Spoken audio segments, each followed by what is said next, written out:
Before we start, please make sure to like this video and hit this subscribe button, so you never miss a story like this.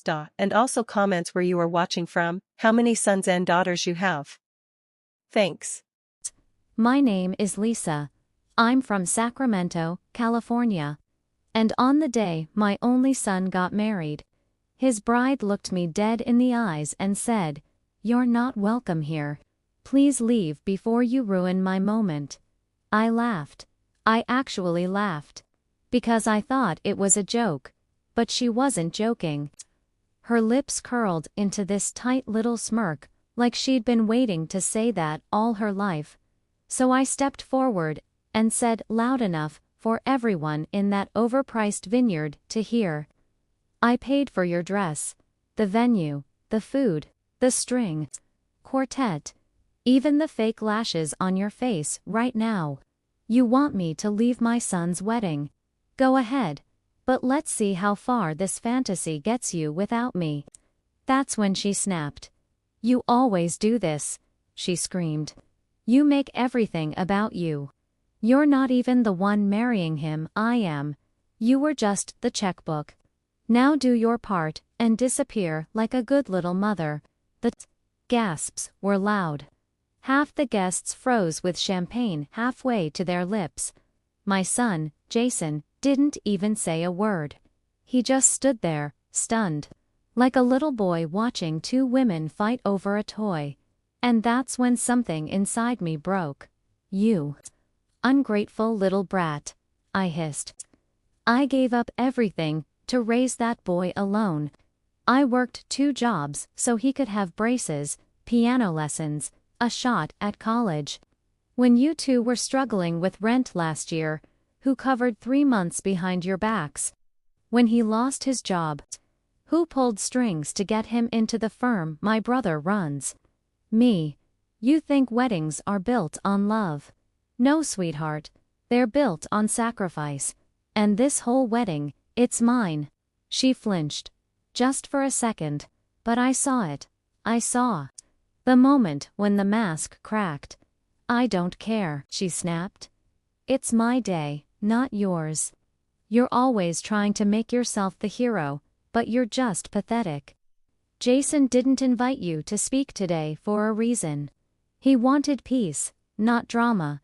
And if you actually loved him, you'd respect that." Respect? I took a slow, shaking breath. "You don't get to lecture me about love or respect when you never once said thank you for the $6,000 dress you're standing in. You want me gone? Fine. But let me tell you something before I go." I turned to face the crowd. All those fake smiles, those perfectly staged seats. The floral arch I'd paid an extra $2,500 for because she just had to have peonies. "This bride," I said, loud and clear, "is standing in a dream someone else paid for. And today, I'm done being quiet." Jason finally spoke. "Mom, please don't do this." "No, Jason," I cut him off. "You let her humiliate me in front of 200 people and said nothing. That's your choice. But mine is to finally stop letting people walk over me. Just because I was the quiet mom who never asked for anything in return." His new wife glared. "If you really want to ruin your son's wedding just because no one gave you a mic, go ahead. But after this, we're cutting you off for good." I locked eyes with her, and I smiled. A slow, sad smile. "Good. Then. I'll stop paying your car insurance too." There was a beat of silence so deep it felt like the whole vineyard exhaled at once. She blinked.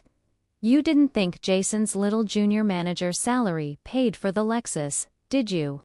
That's when her face turned white. I didn't stop. I couldn't. She'd pushed me too far. "Oh, and the down payment for that condo you love so much. It didn't come from your wedding fund. It came from the retirement money I pulled early, the one I never told Jason about because I didn't want him to feel guilty. But guess what? Not anymore." Jason stepped forward, finally catching up to reality. "Mom, What are you talking about? You said, I said. I was proud of you, I whispered, eyes stinging. But I never said I stopped sacrificing. Because that's what moms do. We give, and we give, and we hope, just hope that one day, someone will say, thank you. But instead, I got this, her, this moment. I turned back to his bride. You made your choice. You kicked me out. So go ahead, finish your wedding without me.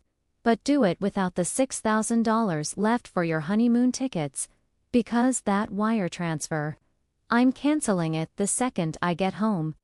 I walked, not because I was weak, but because I'd finally remembered my worth. Let them figure out. What happens when the quiet one stops being quiet? If you've ever been made to feel small, after giving your all, remember this.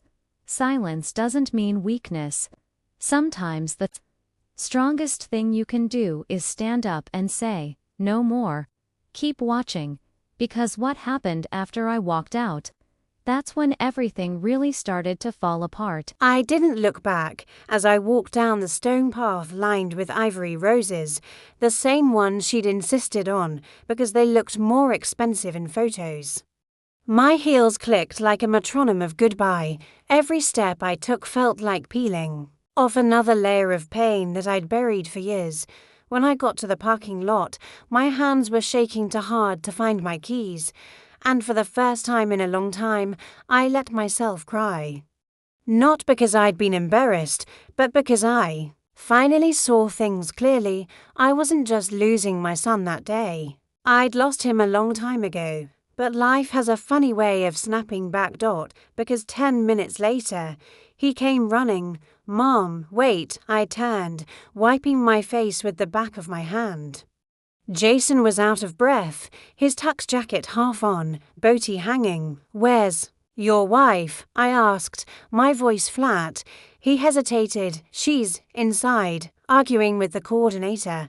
The florist wants to be paid before breaking down the arrangements, and the credit card didn't go through. I laughed again, this time bitterly. She cancelled the wrong card. I muttered, figures, Mom, He stopped, then tried again. I didn't know about the Lexus.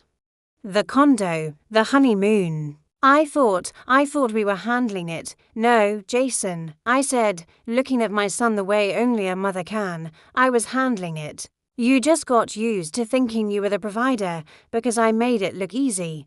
He sat on the curb like he was 13 again, after failing his math test and not knowing how to tell me, I'm sorry. He said softly, I guess I wanted her to feel like she was building her dream, like we had it all together, and I didn't want you and her to keep fighting. You know what the saddest part is? I asked. I never fought her. I only ever defended myself. She's the one who picked the fight. He looked down. She said you always made her feel second. I laughed again, shaking my head. You marry into a family, Jason, not just a man. I never competed with her, but she competed with me every day. I just didn't stoop low enough to play her game. He was quiet for a long time. Then he whispered, I think I made a mistake. That hit harder than I expected. Jason, marriage isn't something you undo like a bad haircut. You made vows today. You stood in front of God and everyone and said forever. And I'm not going to be the reason you walk away from that. But Mom, no, I cut him off gently. You made a choice. You chose her. That means you figure out how to build a life without stepping on the people who helped you get there. You can still have her. But you won't have me, unless something changes. He stood up slowly. What do I do now? I met his eyes. You go back inside. You own up to everything. And you ask yourself if you're marrying a woman or a mirror. Because if all she ever wanted was the image, she's going to crack the second the money stops. He nodded, silent, and just as he turned to go, I said one last thing. Jason, one day you'll have a child. And when you look into their eyes, you'll understand why I did everything I did. The heartbreak, the hustle, the sacrifices, all. of it, and maybe then you'll see me clearly." He didn't say anything. He just walked back toward that big, fancy building full of borrowed joy and fake perfection, and I drove home. But that wasn't the end, because 3 days later, my phone rang and everything changed again. 3 days, that's how long it took before the first crack showed. I was in the kitchen making tea when my phone rang. Unknown number. I almost didn't answer, but something told me to pick up. Double quotes hello. I said, a pause, then, "Hi, is this Mrs. Taylor?" "Yes, this is she." "This is Marky from Platinum Weddings and Events. I'm so sorry to bother you, but we're following up on the final payment for Jason and Vanessa's wedding. We've sent multiple invoices. It's now 60 days past. I blinked. 60 days, she hesitated. "Yes, we submitted the deposit back in February under your name, with your card. Vanessa said the final balance would be covered by you, but I nearly dropped the cup. She told you I would pay for everything." Yes, that was the agreement she signed. I couldn't believe it. "Marky," I said, my voice sharp. "I paid for the venue, the catering, the DJ, the honeymoon suite. I paid for the photographer. I even covered the down payment on her dress." "Are you saying she committed me to more without asking?" There was silence on the other end. "Then I'm so sorry. I thought you knew." "No, I didn't," I snapped, "but thank you for telling me." I hung up and stared at the wall for a long time. I thought the embarrassment at the wedding was the low point. I was wrong. This wasn't just rudeness anymore. This was theft, manipulation, fraud. She used my name to sign off tens of thousands of dollars in services she never planned to pay for, and Jason, he was either clueless or complicit. So I did what any self-respecting woman would do. I drove straight to their apartment. When I knocked, Jason answered the door in sweatpants and confusion. "Mom, is Vanessa here?"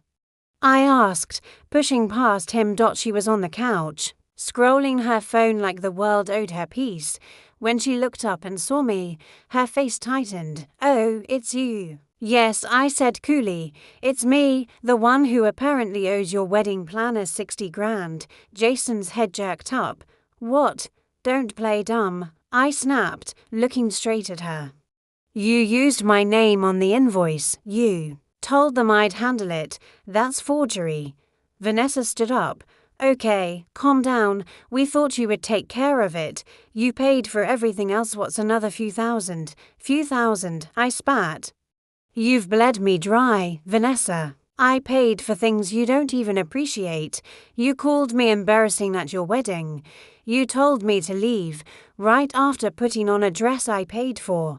Jason was frozen. I didn't know about this," he mumbled. I turned on him. "And you never asked. You've been so in love with her that you forgot who helped you get here." Vanessa rolled her eyes. "God, here we go. The martyr act. Look, if it bothers you so much, we'll figure it out." "Oh no," I said, "you won't because I'm done." She smirked. "What does that mean?" "It means you've got 7 days to pay every vendor whose name you forged under mine, or I will press charges. And I'm not bluffing." She scoffed. "You wouldn't dare." Jason looked up, his voice hollow. "She would, and she should. That." "Shut her up." I bent over backwards to help you too, I continued, tears brimming. "I worked double shifts, skipped vacations. I even sold your father's watch to cover that venue deposit. And how did you thank me? By humiliating me in front of everyone and sticking me with more bills behind my back." Vanessa opened her mouth, but no sound came, because there was nothing left to say. Jason looked like he'd aged 10 years in that moment. "Mom," he said, almost whispering, "I think I married the wrong person." I looked at him with tired eyes. "No, you just didn't know her yet." And then I left. I didn't slam the door. I didn't scream. I just walked out, because I knew the truth had finally done what all my sacrifices couldn't. It opened his eyes. 3 weeks passed. 3 weeks of silence. No calls, no apologies, no payments made. I thought maybe she'd finally realized how far she'd gone, but I should have known better. Because snakes don't shed skin, they just get quieter before they strike again. It was a Tuesday morning when the doorbell rang. I opened the door, and there she was. Vanessa. Dressed to the nines in a pantsuit she couldn't afford, and standing beside her, a lawyer. A real one, tall, stiff, and already condescending. Mrs. Taylor, he asked, straightening his cuffs. Yes. I'm Gregory Hunt, legal counsel for Vanessa Richards. She's not Richards, she's Taylor, I corrected. Vanessa smirked. Not for long. I felt the hairs rise on the back of my neck. The lawyer cleared his throat. We're here to discuss a few misunderstandings. Vanessa informed me you're withholding property and finances that she's legally entitled to as Jason's spouse. I narrowed my eyes. Come again. He opened a leather folder and pulled out a document, namely, the bridal jewelry set worth approximately $9,800 and the deposit for the honeymoon suite, which she says was a gift from you personally, given that she believes she's entitled to a reimbursement since the trip was never taken. Also, the dress. I laughed. Actually laughed. You're here to sue me over a wedding you haven't paid for, a dress you wore to call me embarrassing, and jewelry I bought for her to feel like family. Vanessa folded her arms. I wore that jewelry because you insisted, she said coolly. I never wanted your things.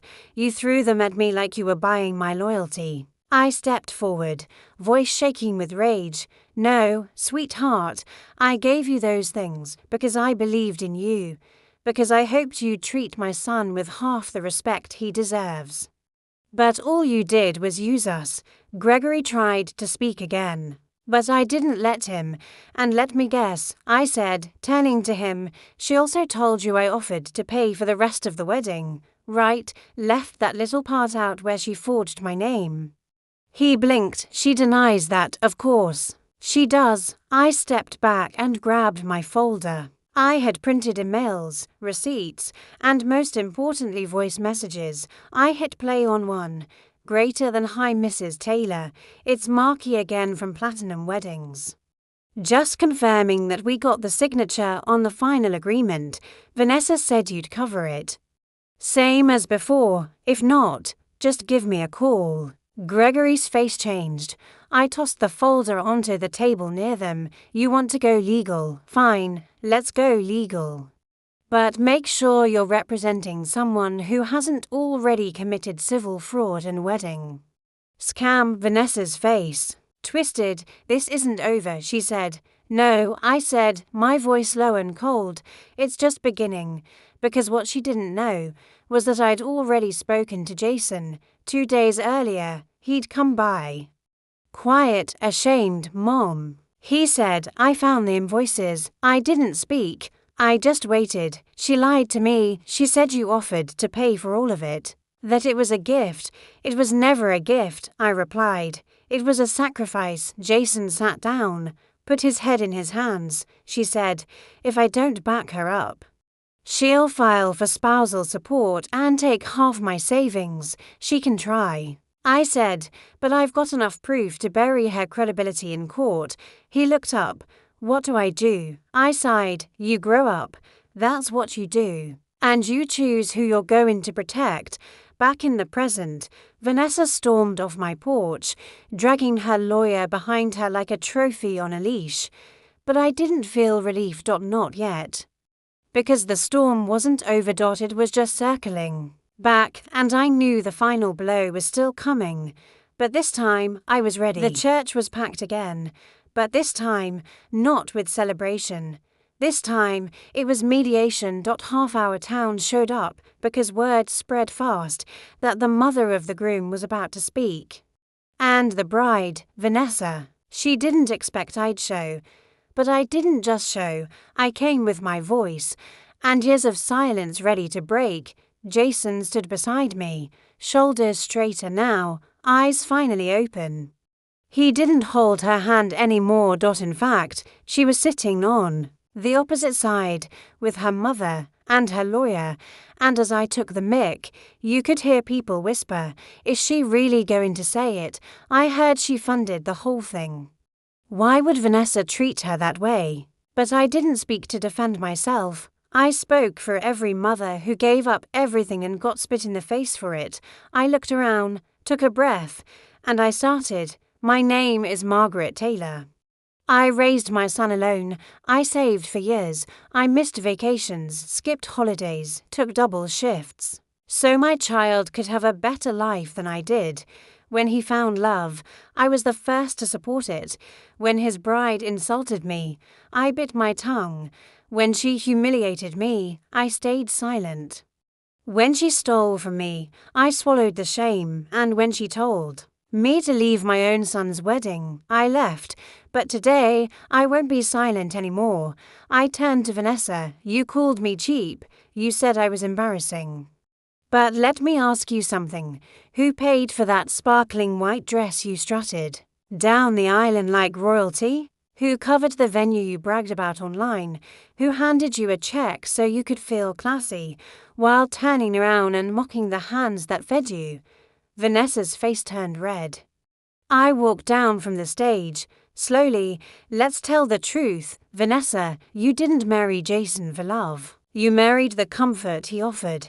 You wanted to play rich wife, and when you realized the only wealth in this family came from sacrifice, not status, you resented it. The crowd was dead silent. You could hear the air conditioning hum. I looked at Jason, and you, my son, I love you more than life itself.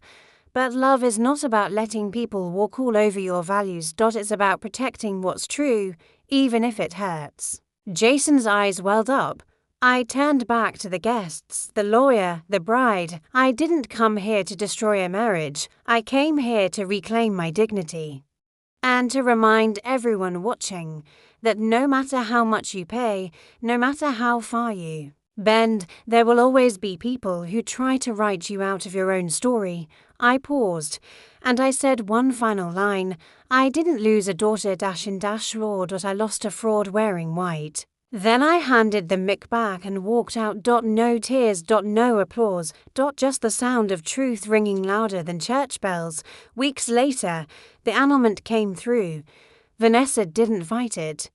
The lawyer dropped her case when I showed the receipts, and Jason, he moved into a modest apartment, started working, started healing. We go for walks now, we talk again, slow steps, but forward, and me. I learned something. Sometimes the real wedding isn't what happens in the church. It's what happens when the mask comes off. It's what happens when character gets tested. And I ask you this. If someone disrespects the hands that fed them, do they deserve a seat at your table, or is it finally time to stop serving people who only came to eat?